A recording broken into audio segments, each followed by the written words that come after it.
Well, welcome everybody. My name is Scott Barrett. I'm a professor in SEPA and the Earth Institute at Columbia University. And I'm joined by our co-host, Jeffrey Sachs, University Professor at Columbia University. Hey, Jeff. And Yanis, great. Really looking forward to today. And also joined by Yanis Ben-Amour, a colleague both of Jeff through the Center for Sustainable Development and mine at SEPA. And Andrew Wilson is getting everything set up for us. So that's the team from Columbia. And today we're pleased to welcome Peter Daszak. And I'll give a brief introduction to Peter and then turn things over to him. I'm just looking at his bio now. Peter Daszak is president of EcoHealth Alliance, a US-based organization that conducts research and outreach on global health, conservation, and international development. Dr. Daszak's research is focused on the origins and impact of emerging diseases and includes identifying the bat origins of SARS, the drivers of Nipah virus emergence, publishing the first global emerging disease hotspots map, launching the Global Virome Project, identifying the first case of a disease causing species extinction. We're talking about someone who is doing incredibly fascinating and important work. He's a member of the National Academy of Medicine and chair of the Academy's Forum on Microbial Threats. He's served on the Institute of Medicine's Committee on Global Surveillance for Emerging Zoonoses, and has advised the director of the Medical Preparedness Policy in the White House National Security Staff and the World Health Organization on pathogen prioritization for R&D. And he's also a prolific author of scientific papers. So Peter Daszak, we're so grateful to have you here. I know you were also a member of the Lancet Commission on COVID-19 that Jeff Sachs is chairing. And we're so grateful to have you here. So we'll turn over to you now. And you speak for maybe around 20 minutes, and then we'll engage in questions and answers. And people who are live in the audience here, if you get your questions ready as Peter is speaking, we'll filter those and ask some of those questions of Peter. So Peter Daszak, thank you so much for coming, and over to you. Yeah, my pleasure. Great to be here, and again at SEPA, I guess, kind of, although remotely. Yeah, look, this is a very interesting time for those of us who've been working on understanding emerging diseases. And you list out what I've been doing for the past 20 years, but we weren't able to stop this outbreak becoming a pandemic. And I think that's what I want to try and get to today. What went wrong and what can we do to make it, to not have this happen repeatedly in the future? I'm going to get a bit into the politics and more into trying to think through some policy. So I just want to start with, where are we right now? These are some quotes from recent history. Those of us who come from infested areas shall not enter until a period of isolation for the purpose of disinfection. This is the lockdown we're in. Circulation between countries is to be restricted to absolute and regulated needs. So, this is COVID-19, but actually those quotes are from 1348, from the first appearance of the Black Death, the plague in Italy. So we're actually dealing right now with lockdowns that are exactly the same strategy that we used to deal with a disease centuries ago. It's pretty basic, one can say, medieval stuff we're doing, literally. Now, I think what has not been done is a deep understanding of why diseases emerge. And that's because we're only just getting to the science of that. I mean, we published an original hotspots map in 2008, I think, and this one was completely reanalyzed and published a couple of years ago. What we find is that if you look at the origins of every known emerging disease, everything from, for the last few decades, everything from HIV/AIDS, Ebola, Nipah virus, monkeypox, West Nile virus. if you plot those origins and correct for the observer bias in the data, because there are many more people looking for diseases in the richer countries, and they tend to emerge from low to middle income countries in the tropics, what we find is there are some hotspots on the planet where these diseases come from. And the origins of emerging disease correlate with human population density and growth and mammal diversity. Pandemics almost exclusively are animal origin diseases with viruses usually that originate in wildlife or with genes of those viruses that originate in wildlife.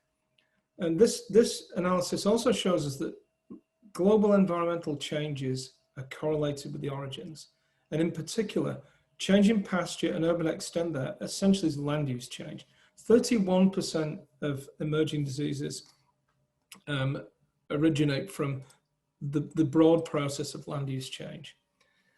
So because of those environmental changes and the socioeconomic changes that drive them, and the rise in those over the past few decades, in particular during this so-called great acceleration of the Anthropocene, we're seeing an increasing impact. We're seeing more frequent emerging diseases, exponentially increasing economic shock of disease emergence. So this is a group of the last few outbreaks with rough estimates of their economic shock from those diseases. Some of these are pandemic, some of these are quite local outbreaks that manage not to go pandemic. And of course, what's missing is the big one, and here it is. Didn't fit on the graph.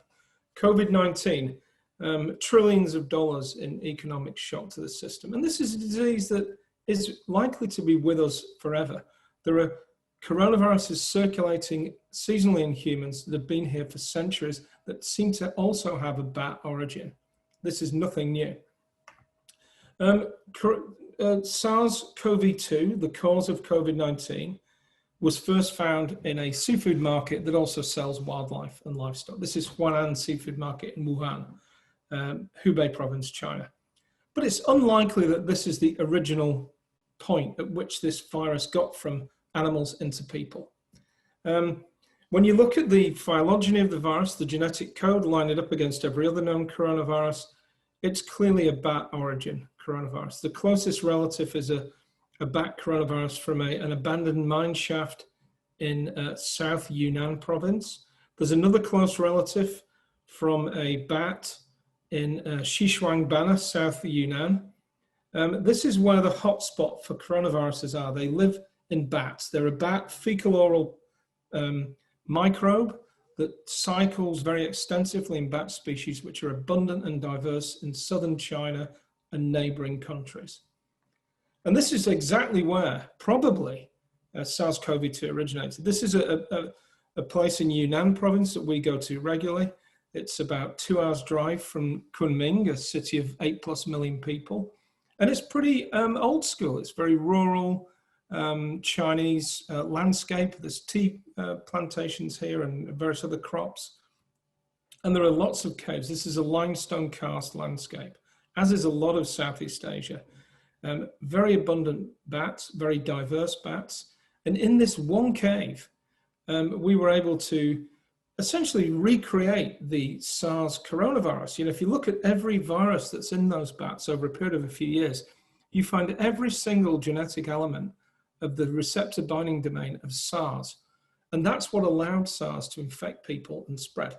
We found hundreds now of SARS-related coronaviruses, some of which have the capacity to infect people, some of which it turns out have, namely SARS-CoV-2 and others, which I'll get to in a minute. Now, once this virus got into a big city like Wuhan, it was essentially game over. You know, there's a lot of criticism of China for the way they were transparent or not in various aspects of the early outbreak response. Every early outbreak response is incredibly messy. And there's a New Yorker piece came out yesterday that said something similar. If you go back over history, there are mistakes made in every outbreak, and there's cover-up, and there's lack of transparency, there's debates and arguments over samples. Countries investigate on their own. They don't want other countries to come in. The countries that come in are then held to certain restrictions, and it's a messy process. What happened here is by the time China had locked down Wuhan, which actually they did pretty quickly and pretty dramatically to close down the country just prior to the New Year's celebration, was pretty incredible. It had already escaped. This is an algorithm we use funded by Homeland Security, where we try and predict the way people travel with their viruses. We predict connecting flights, not just direct flights based on real data. And when we ran this for COVID-19, and I think it was third week of January, it was pretty clear it would likely travel extensively within Southeast Asia, but easily get to Europe and North America. That's exactly what happened. We saw it emerge in Europe and the US. It was in the US by mid-January. And of course, the rest is history, or rather not history. This is today, 35 million people infected that we know of.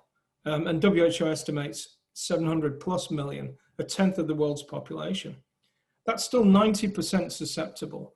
And this virus will continue to cycle undoubtedly at a very high level until we get an effective vaccine and until people are then vaccinated substantially with that effective vaccine.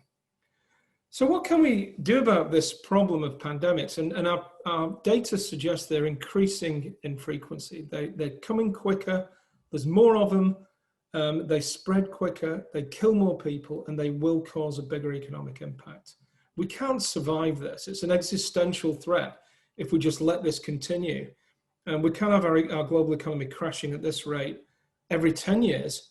And you know, people talk about a 1 in 100-year pandemic. This is now every 20 years or so. We had HIV, we had H1N1, we had SARS, and now COVID. So when we look at the control strategies, you look at the sort of the stages of emergence. Pandemics originate usually viruses that are found in wildlife that get into livestock and then into people, or directly from wildlife. And we call this initial stage the spillover, and we call these diseases the disease X, the new pathogen. They cause either no impact or local impact, small outbreaks that then can be amplified and become pandemic. And what our response strategy really is for the pandemic response right now, if we don't have a vaccine already for these diseases, and usually they're new, so we don't, we rely on social distancing, travel restrictions, and mask wearing, basically. At the local regional outbreak scale, we're relying really strongly on early detection, national governments having a good response capacity, and the richer countries supporting national governments to build better preparedness. But we have very little for the initial spillover point. And this is where I think there are some big issues we need to deal with. One Health is a strategy, bringing animal and human health and the environmental side of that together, linking outbreak investigation teams with veterinarians and ecologists. It's not done very well anywhere, including the US. I would say especially in the US. We should be doing that a lot better. And we need radical new strategies, policies.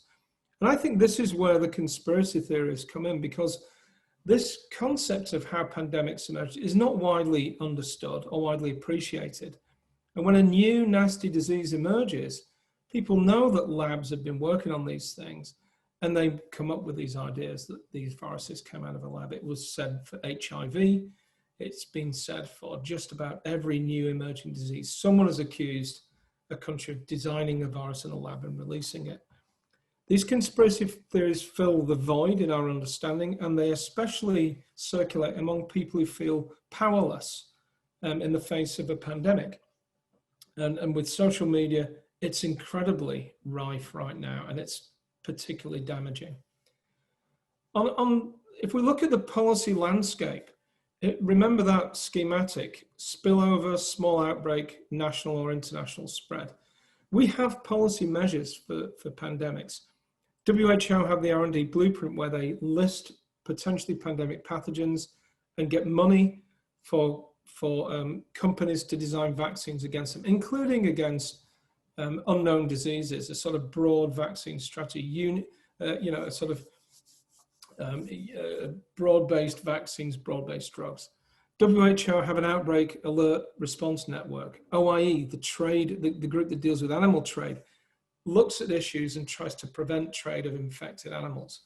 There's an alliance among those organizations with FAO, the Food and Agriculture Organization, called the Tripartite. It's a One Health Alliance.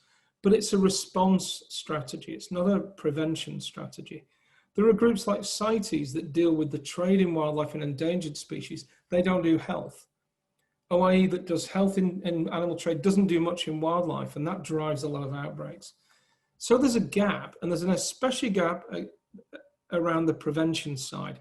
There are various projects, and I'll mention a couple in a minute, that have tried to do proof of concept for some of this. What could we do? But I really think, and not just me, there's a group of people out there that say we need transformative change. And the reason is this, waiting for a vaccine is absolutely standard operating procedure. That's our business plan right now. We wait for a pandemic to emerge and we hope we can rapidly design a vaccine. And the scientists tell us, including all of my colleagues, say, oh, don't worry, we've got this mRNA vaccine. We've got a great new platform we're going to use. But if you look over history, and I got this from, actually, Laurie Garrett put this on Twitter, and I found it was from a guy at NIAID a few years ago. It takes decades for vaccines to be designed against even really important diseases. And HIV, for instance, we still don't have a vaccine. It's not just because diseases are difficult to work with vaccines. It's because often there's no perceived market.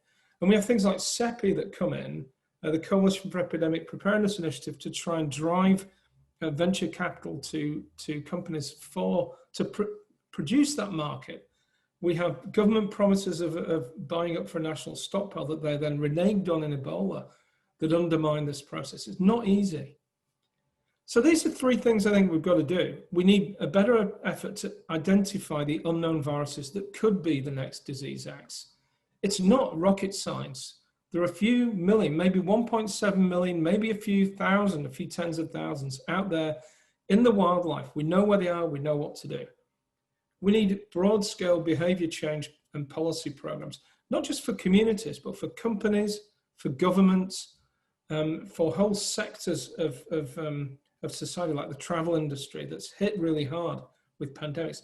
People want to do this. We need to allow that to happen and encourage it.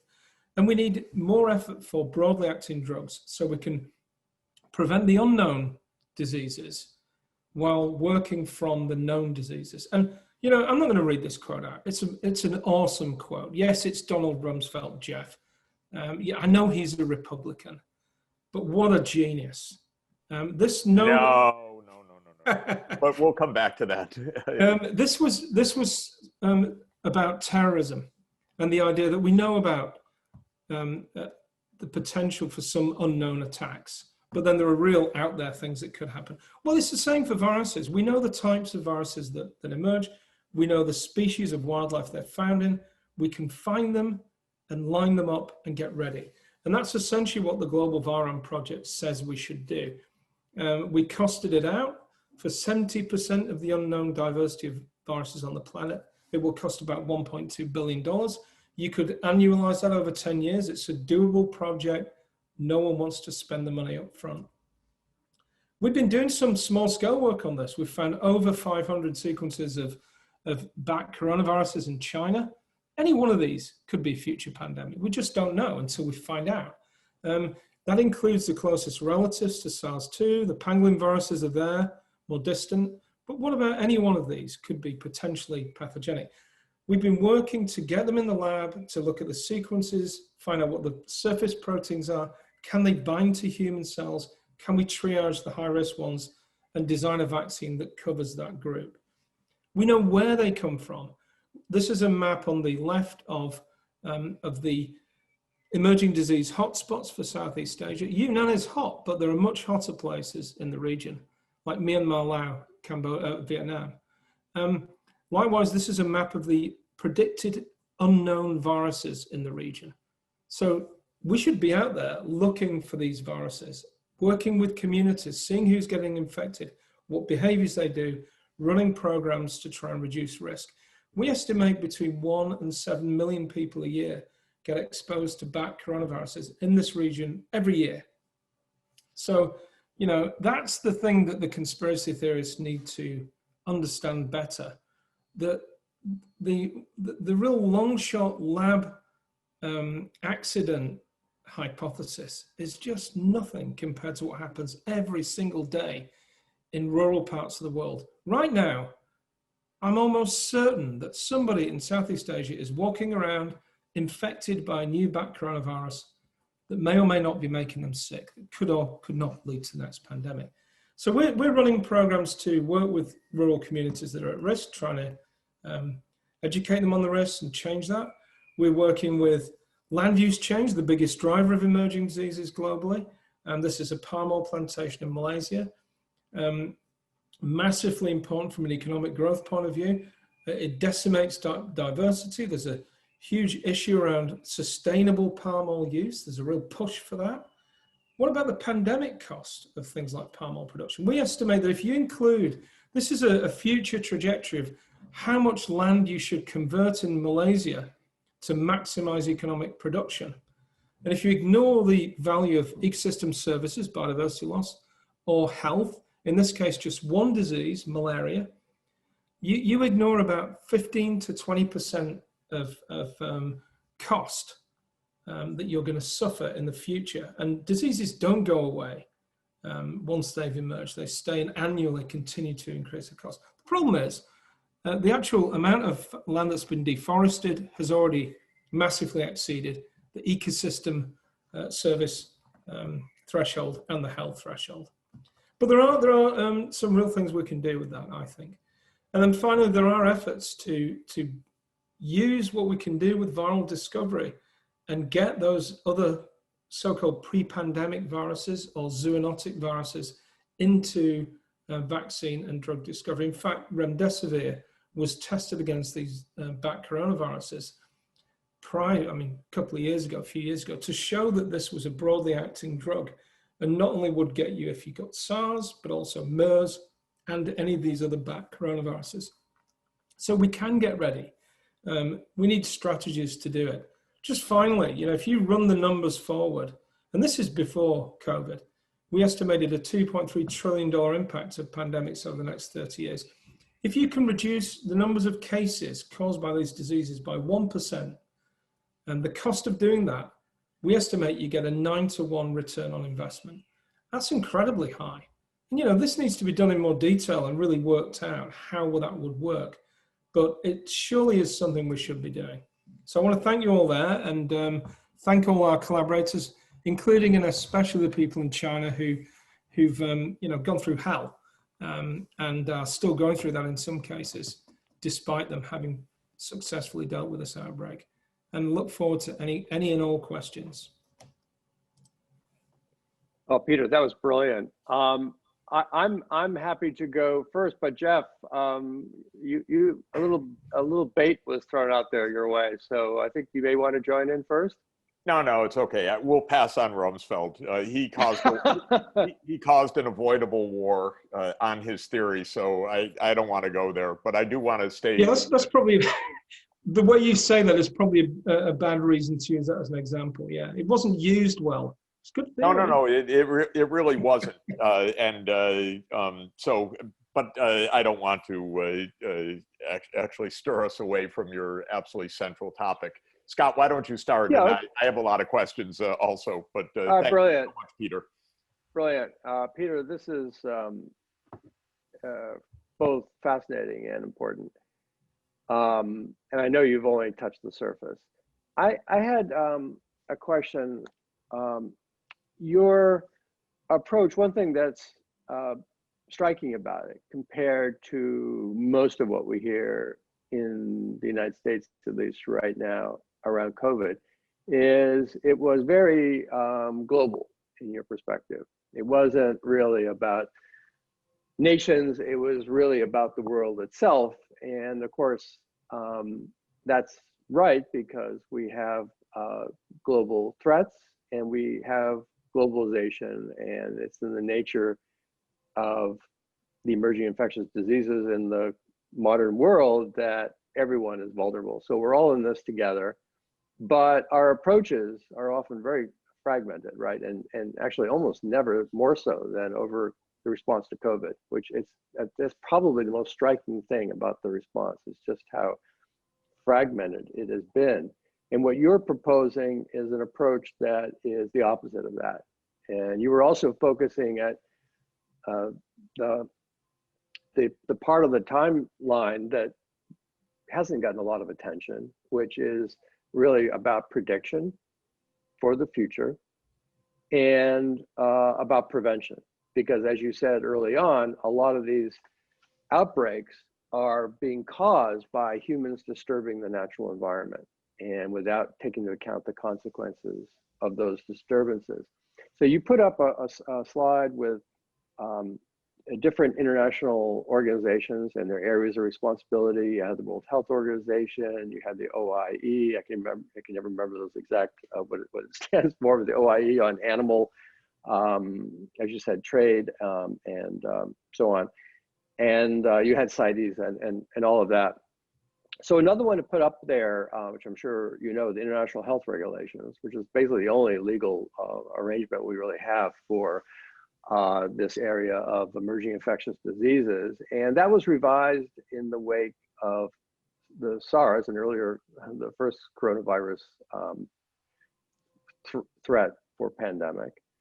And the health regulations were revised because of that experience. Actually, that was a very positive thing where the world responded and it changed the rules that they knew were antiquated, but they didn't bother changing before. They changed the rules. And actually, as a consequence of that, I agree with what you said about China's reporting, not perfect, but these things never are perfect, but definitely better than with SARS. So we did make some advancement there. So in these two areas, it seems like on prediction, okay, that's largely a scientific endeavor, I believe, right? So that's going to require massive investment, and that's a value to the whole world. So there should be a global commitment to support that. So that's one question I have about the extent of that commitment. Is there enough already committed? I know this is a big part of your work. And if not, what do we do about that? And the other on the prevention, you know, it seems like one thing we need, so the health regulations have focused on things like surveillance. And they say basically you need to have minimal quality surveillance everywhere. But everyone knows that's completely unrealistic because not all countries have the same resources. And there hasn't been the funding that's needed to treat this as a global problem where we all benefit from actions that lead to discovery that can be shared worldwide. And then on top of that, I think what you're suggesting is we need more standards. I'll use the word standards, maybe it's not the right word, but a generic word for things like how humans interact with domestic livestock, with how we bring about land use change. Maybe it could even go into areas like bushmeat. And I'm not sure exactly what the territory would be exactly, but what would all that look like? I mean, that map where you said that there were gaps. I mean, what's the map supposed to look like on prevention, and where do we stand on prediction? Yeah, look, really important issues. This is a global problem. I mean, if you've got to deal with a series of burglaries in the neighborhood, you send in a detective who thinks like a thief. You know, cops think like thieves. They have the mindset and they follow that. So we got to think like a virus, and viruses spread, and they do it very effectively. They view us as a blob of protein to be infected. They don't view us; they just get in there and infect and move on. And they don't care about national borders. Obviously, we see that so well with COVID. They don't care about neighborhoods, about ethnicity, about politics, or dare I say it, how powerful you are within a political structure in a country. And we see that especially this week with the outrageous infections in the White House. Look, we need a global strategy without a doubt. WHO put out the IHR. It was a great step forwards, but it's still a reactive strategy. IHR, one of the really important things in the IHR is that if there's an outbreak in a country in animals, that there's some evidence that it could become dangerous in people, a country is supposed to report that. And if they don't, a third party can report that, and WHO then has to act. And that's a very important point. However, IHR has already been undermined repeatedly. During the H1N1 pandemic, the so-called swine flu that came out of Mexico, a flight landed in China and was blocked from, passengers were blocked from exiting. And that was a breach of some of those regulations. Other countries have done similar. There's been a lack of reporting on these things already. And it's all responsive, it's all reactive. We need the prediction side and we need the prevention side. So the prediction strategy globally is non-existent. There isn't one. The nearest we've got to it is WHO pulling together a group of experts every couple of years to list the most significant pandemic threats that don't have enough funding for a vaccine or therapeutic. The R&D blueprint pathogen prioritization framework, which I'm part of, and which actually, they didn't come up with the phrase disease X, but they used it to say we need to go after these unknown new diseases. That's predictive and preventative. But we have nothing really on understanding what role deforestation, the wildlife trade, and the products, the consumption that drives that have in propagating pandemics. So we're actually, we're in the process of putting out a bunch of policy pieces that say we need an organization to do that. It needs to be an intergovernmental level organization that pulls together the evidence, that does an assessment, just like we have with climate change, where we assess every few years the situation with climate change. Then countries, through the Paris Accord, put in place targets and then try and stick to them to reduce carbon emissions. If we adapt that for pandemics, what we're looking at is regular assessments of the drivers and their impact, and then countries setting targets on reducing high-risk activities like the wildlife trade or deforestation in biodiverse areas, and then explaining how they're going to reduce it, and then trying to stick to those targets. It's going to require something like that, and then countries actually getting out there and doing it. And your last point is very important too, that the funding for that needs to come from, just like climate change, from the richer countries, not necessarily the polluters as we call them, but in this case, the richer countries need to support the poorer countries, especially in biodiverse tropical areas, because that's where pandemics tend to originate, and they often are the countries with least capacity to prevent them. There's a good economic reason for that, because when they emerge, the economic shock is often greatest in the countries that rely most on globalization, which are often the richer countries. There's definitely a framework there that could be done. In 50 years, it will be there, I'm very confident. How do we get from here to there is the problem. So that is I think a very, very important question. I have to say, I hope we do better on this than we have on climate change. Yeah, another bad analogy. I think, sure. Well, there's been a lot of talk and a lot of paper, but not a lot. Well, there's a difference between climate change and pandemics. Climate change is going to affect our grandchildren. So a right-wing politician who doesn't want to say they believe in climate change is okay about that. Pandemics kill you right now. That's the difference. I think we've got more leverage with pandemics. Yeah. No, I think I'm just going to say one more thing, Jeff. I think that's true. And actually, some of the greatest achievements of international cooperation have been in the area of infectious diseases. The origin of quarantine goes back to 19th century, at least, and 14th century. 14th century. Okay, I said at least. Thank you, Professor Sachs. I'm glad I'm corrected on that. I knew it had to be. Well, I know that there were legal instruments at least in the 19th century. But the word itself, the 40 days. Yeah. At the port of Italian ports, 14th That's century. True. Yeah. Yeah, I think there were international agreements about it going back to the 19th century. Yeah. But anyway, but we had, one of the things that I've worked on is the eradication of infectious diseases. And in many ways, so that's getting rid of a disease that's already established. And in many ways, preventing emergence is the other side to that coin, as it were, that you want to prevent the first case as opposed to getting rid of the last case, right? So they're in parallel, and it's true that the incentives, I think, for countries to act in a situation like that can be very strong, and I think it really is different from climate in that respect.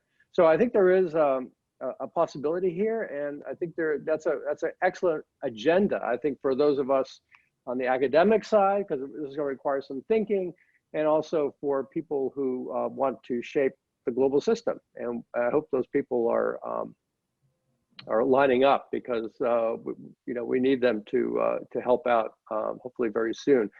Jeff, over to you. Yeah, thanks a lot. Well, just absolutely phenomenal work and a phenomenal agenda. I wanted to bring us back to COVID-19 specifically, or SARS-CoV-2. First, could you explain why bats? I mean, are bats in general a disproportionate reservoir, or we just happen to be seeing bat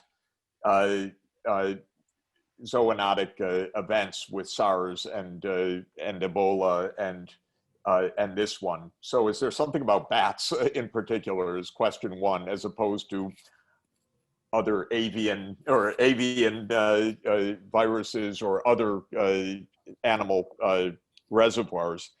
Second, do you credit any of the reports of finding viral traces in 2019 in Europe, or the idea that this was circulating maybe even for years, but not identified specifically as a new virus, in the way that we know that HIV apparently circulated for 50 or 60 years in Africa before it was identified in San Francisco, of all places. So what could one say about that? And then could you talk about the lab release theories? Two different issues. One, the everyday stream of, it's now on Twitter, so I think it's not really in peer-reviewed literature, but the idea that there's something about the sequence itself of SARS-CoV-2 that indicates some kind of artificial genetic change. And second, just the question of lab release generally, not manipulation, but release. So if you could just fill out our picture of those issues, that would be great. No, it's really interesting on the issue of bats. I mean, you learn stuff every day. I mean, I found out as I dug into literature on coronaviruses a couple of years ago, that some of the ones that are circulating now, there's one called 229E that causes basically what we think of as a common cold, that may be a bat origin coronavirus when you look at the phylogeny. Going back to 1280 or some, when you do the molecular clock, it's a few centuries old. So this has been going on throughout human history. The reason why bats, we think, and first of all, there is some good evidence that they carry a disproportionately high number of potentially zoonotic pathogens that could potentially infect us. There are papers that say they don't, there are papers that say they do. We did a very in-depth study, it took us 8 years, of every single known virus-animal relation, corrected for bias, and it showed that bats were special in that regard. But there's more to it than that, because bats are very abundant, very common, and very diverse. So if we imagine that every mammal species has its own endemic viruses, let's say they've got 10. If you've got 1,000 species of mammals, that's 10,000 viruses. If you've got 300, right? We know there are about 8 species of pangolins, so they've got 80. So the chances of getting a completely new virus are much higher from the more diverse groups of animals. Bats represent 1/5 of all mammals.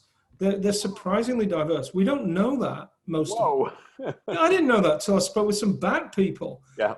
They get very frustrated that no one cares or knows about bats. I think a lot of it is they fly at night. It's a very simple thing. They fly and they come out at night, generally. So therefore, we don't see them. We don't distinguish between one species and the other, and we don't appreciate the contact we have with them. A bat can fly over your veranda, poop on your banister, and the next morning you get out and you take your morning coffee, you put your hand down, you get infected. And this is what happens every day in Southeast Asia, where bats are incredibly abundant and very diverse. But more than that, The bats that we sample in caves in China and Southeast Asia have 5 to 10% prevalence, viral prevalence. 5 to 10% of them are infected at any one time. It's really unusually high.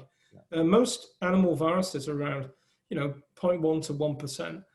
And part of this, we think, is because bats have a capacity to carry more viruses in the bodies and a higher diversity of viruses. It may be related to the fact that they fly. There's a huge amount of oxidative stress, so they dampen their immune systems, which is true. We know that's a fact. Maybe in response to flight, creating a lot of immunogens. So bats are an important reservoir, and they've been responsible for probably Ebola, SARS, Nipah virus, MERS, bunch of other ones, and rabies.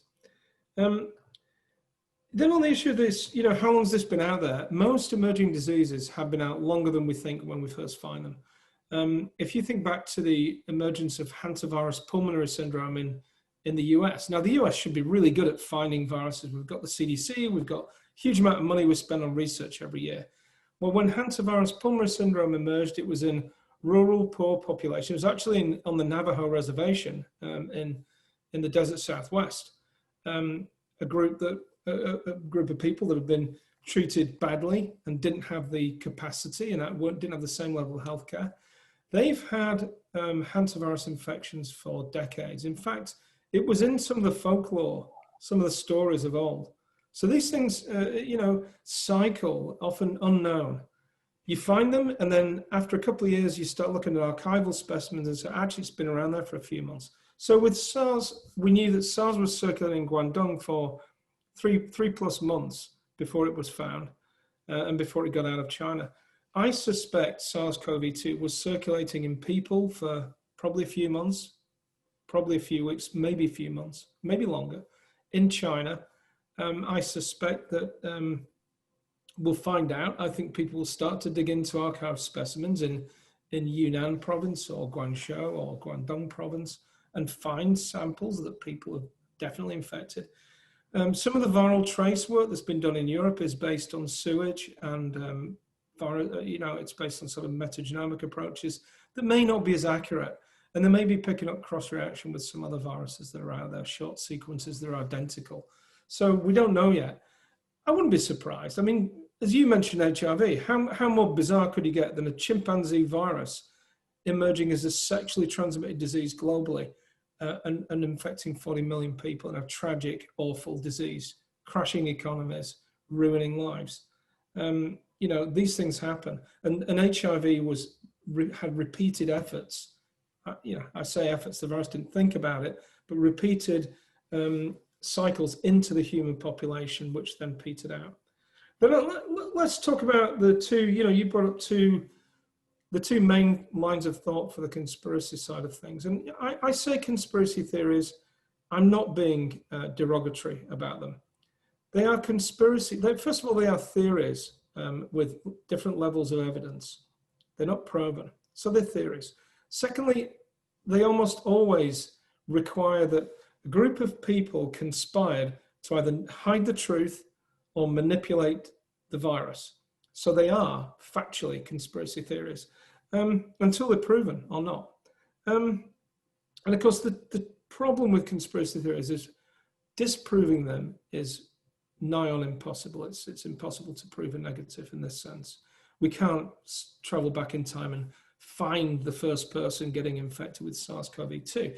And if we follow the logic from what happens with viruses, there'll be thousands of people that will have been exposed to progenitors of SARS-CoV-2 in rural China or Myanmar or Laos or Cambodia that then didn't lead to a pandemic. It was that one person that made the right contact, that got the cough, that went to Wuhan, that spread the virus. So let's look at the evidence. So on the sequence side for manipulation of a virus in a lab, there really is no evidence. There's a lot of talk about HIV inserts. They're extremely short fragments that are found in other viruses that are just, it's random noise. There's a lot of talk about a furin, an insertion point that would cleave furin, which makes a virus, a surface protein in human cells, which makes a virus much better able to infect and cause pathology in humans. those furin cleavage insertion points, despite what the conspiracy folks say, have been found in other viruses. There are naturally occurring viruses with those cleavage points.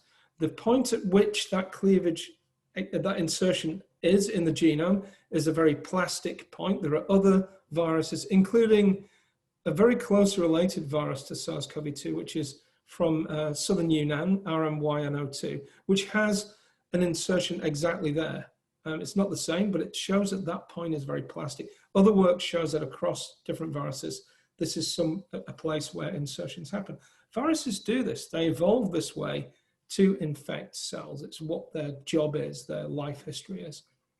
And, you know, what when you challenge conspiracy theorists with this and say, well, actually there are examples of that, well, but, you know, and there's no evidence, there's no signal, there's no backbone virus that was clearly taken from a lab culture and used.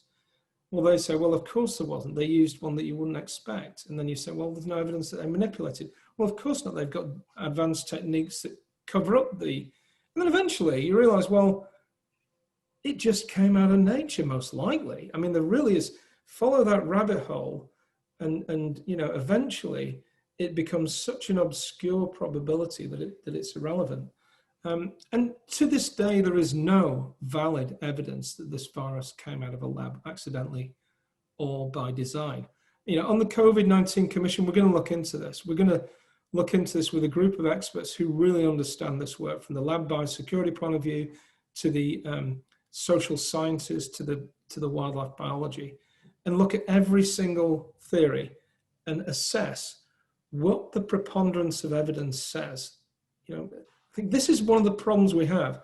When the public want to know about the origins of a disease, they expect the same level of proof that you would have in a criminal case, you know, beyond all reasonable doubt.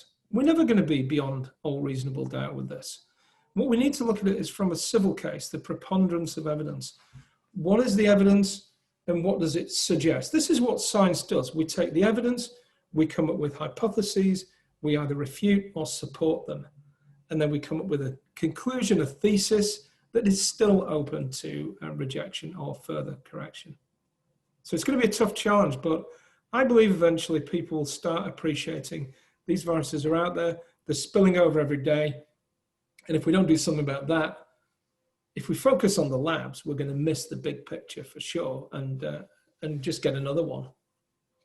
Peter, thank you. Very clear.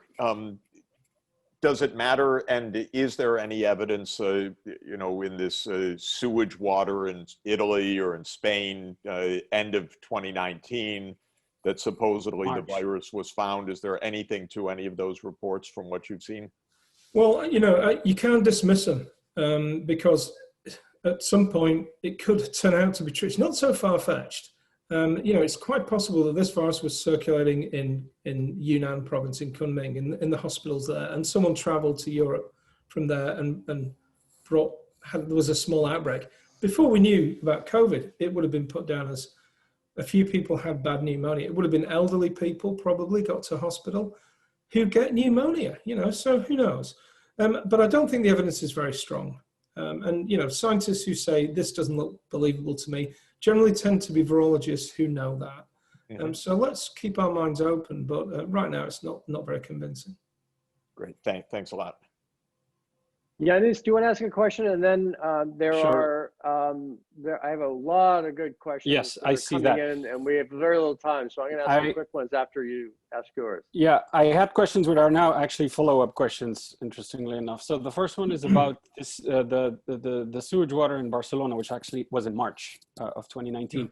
So if this turns out to be true, how can you explain that it did not lead to the same, you know, outbreak and catastrophe that it did in 2020? Is there some mutation that happened? Maybe the strain evolved in a certain way that all of a sudden it became more likely to become infectious to humans? And then the second question is a follow-up on the conspiracy theories. So what you're saying is that there isn't a clear, there aren't clear markers in viruses where you could say this is definitely natural versus lab-made. Because if there was, then, you know, once you show that it's natural, any conspiracy theory that comes is basically shown to be wrong, because you cannot be both natural and lab made. So, well, I love your logic, Yanis, but you're clearly a logical person, and a conspiracy theorist is not working to the same level as logic as you are.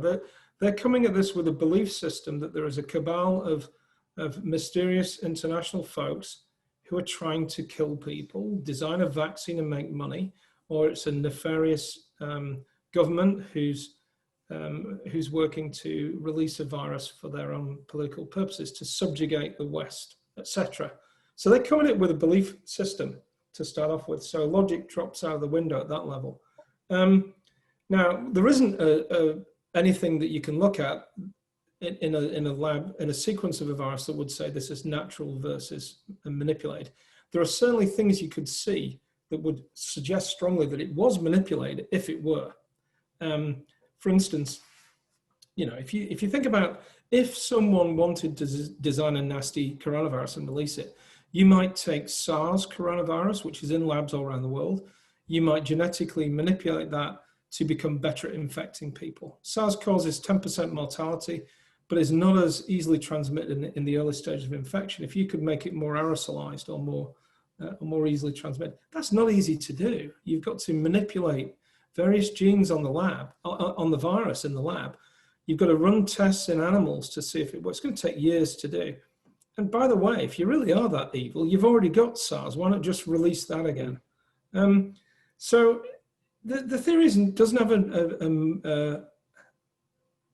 a rationale in that sense of why you would do this, a motive. But there is nothing right now that you can say clearly shows this is natural and this isn't, unless there are some obvious recombination events with some of the typical sequences that people insert into viruses when they manipulate them in the lab. And there are none of those in SARS-2.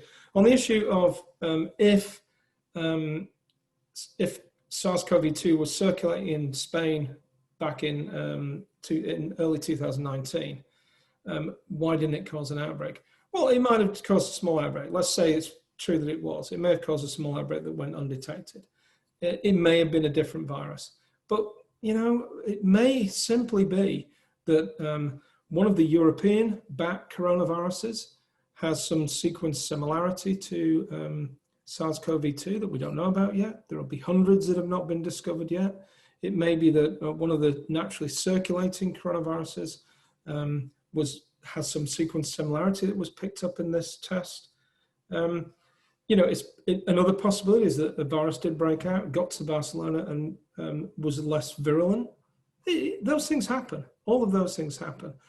Again, the preponderance of evidence right now suggests that it's, you know, what's the word, an error, sequencing, you know, erroneous conclusion from sequencing.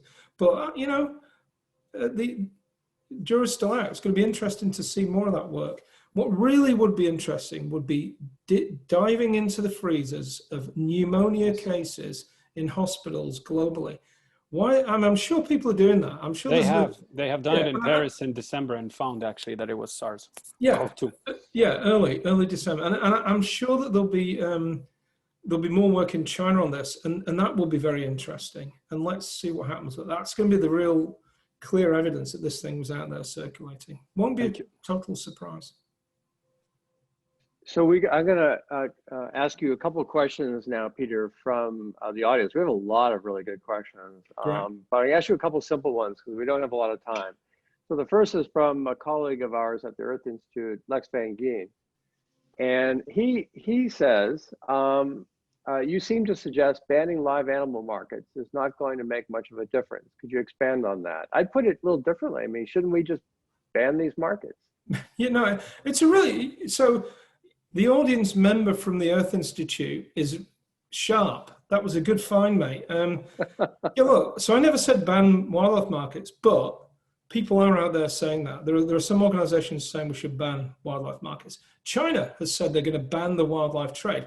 I do note that they've left it a loop, an opt-out for fur farming of raccoon dogs, which is a hugely profitable trade for the European and American fashion industry. So don't buy fur this year. And those animals do carry coronaviruses. Look, I don't think we should ban the wildlife trade. There are people around the world who depend on eating wildlife for their nutritional welfare and well-being. But I do think that we should do something pretty drastic about the domestic wildlife trade in countries in Southeast Asia and around the world everywhere, and the international trade. The legal trade is a risk, but especially in the illegal trade and the unregulated domestic trade, which is what we're talking about. China had a huge push to drive wildlife farming as a poverty relief strategy. It's very profitable for restaurants mainly, or for traditional Chinese medicine. And there are thousands of farms employing millions of people that are now being closed down. But what you said is correctly, audience member, is that even if you do that, even if you got rid of all wildlife trade, you've still got rural populations being exposed on a daily basis. And that's the hard one. And I think that we're mistaken if we think getting rid of this ugly wet market system is going to somehow fix everything.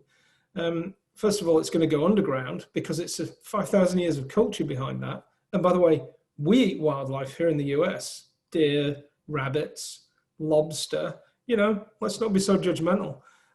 Secondly, just living near bats gets you exposed.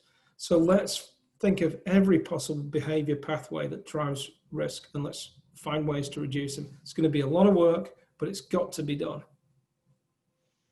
That's a great lead-in, Peter, for the next question I wanted to ask, because I think one of the students doing independent study with us, Yuri Kawasi, I hope I pronounced, Yuri, your name correctly.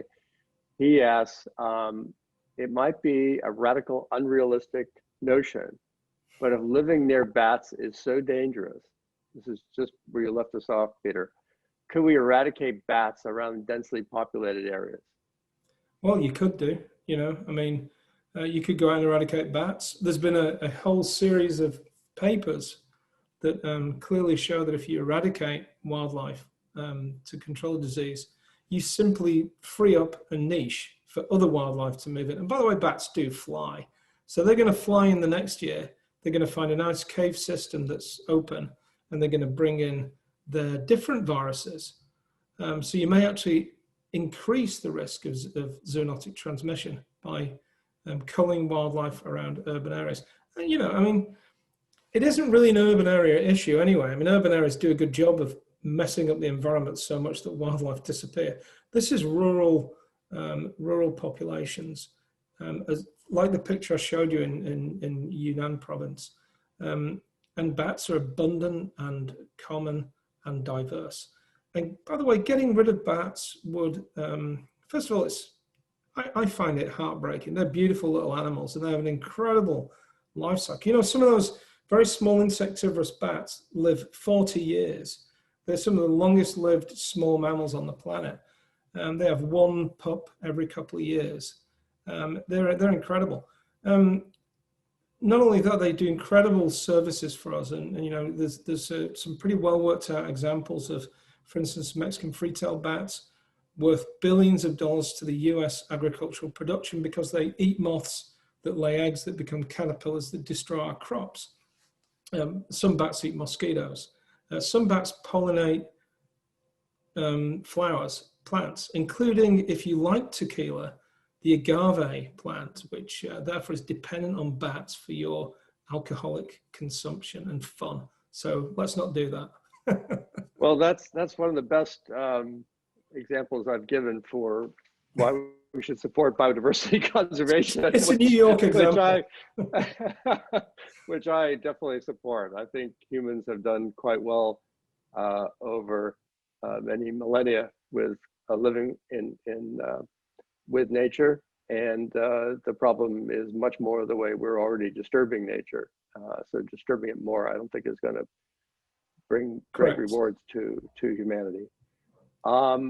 Well, we're out of time, unfortunately. Peter, we could have gone on for a very, very long time. Your work is immensely fascinating, and I really love the way that you will combine science. I think your training is in science, but with politics and economics, you're bringing it all together, which is basically what we're all trying to do, I think, in the Earth Institute and in SEPA. So it's inspiring and it's Well, the been, trick is to not mind when you get it wrong in any one of those fields that you're not an expert in. But yeah, I you appreciate that. you have to have a little bit of confidence and you have to have a bit of humility. Yeah, you do. But you work with great colleagues. Like we have Yannis here, who's trying to keep us a little honest on the science side. Then, you know, you learn from each other and that's how you make progress. So thank you so much. That was just a really brilliant talk. Jeff, do you want to say something in closing? No, just a great thank you. Really, it's remarkable, and it keeps this whole pandemic in context. And the context is that there are more to come unless we do some of the things, and at great frequency, unless we do the things that Peter has been telling us to do for years, and now really is telling us to do. And so, very important message. Well, Jeff, I'm going to end with a political comment here.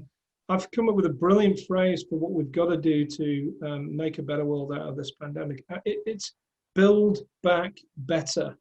And then I found out that unfortunately Biden's already stolen it for his campaign. Absolutely. The UN has it also. So okay. But that's we're all on the same side. Yeah, exactly. I look forward to working with you on the Lancet COVID Commission and Yannis and others to, you know, to come up with the strategies and try and get people to buy into them. There is a lot of interest from conservationists, from intergovernmental actors. It's going to happen. I get a real strong feeling, but I agree with that. We've got to push. We and have then the communication part to make sure that people actually believe it. So yeah. that's also Correct. going to be difficult. Thank you, Good. Peter. So we have our agenda. We know what to do. We're going to put this world on the right path very shortly. Peter Daszak, thank you so much for joining us, and thank you, everyone. My pleasure. Cheers, Bye-bye. everyone. Thank you. Bye. Thank you. Thank you.